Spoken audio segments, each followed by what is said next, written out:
नाही, अतिशय दुर्दैवी अशी घटना या महिंदळे गावामध्ये झाली की एक 65 वर्षाची मूकबधीर भगिनी की जिच्यावर अतिशय दुर्दैवी असा अत्याचार याच गावातील एका तरुणाने केल्याचं सिद्ध झालेलं आहे।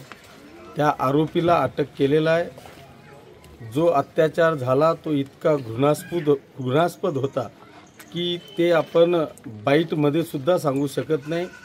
जे समोरचे आहेत त्यांचं सुद्धा आपण ऐकू शकत नाही। इतका घाणेरडा प्रकार या गावामध्ये कालच्या दिवशी झालेला आहे।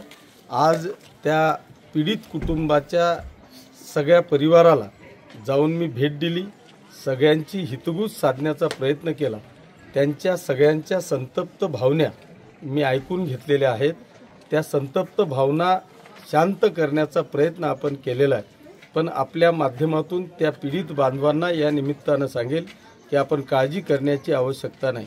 ज्या पद्धतीने गोणगावच्या केसमध्ये त्या संबंधित आरोपीला आपण फासावर लटकवण्यापर्यंतचा प्रयत्न चालवलेला आहे। उज्ज्वल निकम साहेबांना त्या ठिकाणी आपण केस लढवायला लावलेला आहे।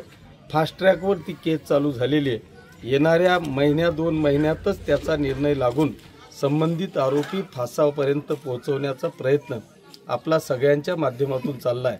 तीच परिस्थिती आज या महिंदळे गावामध्ये झालेली आहे की लहान लहान मुलीसुद्धा भयभीत वातावरण त्यांच्यामध्ये झालेलं आहे।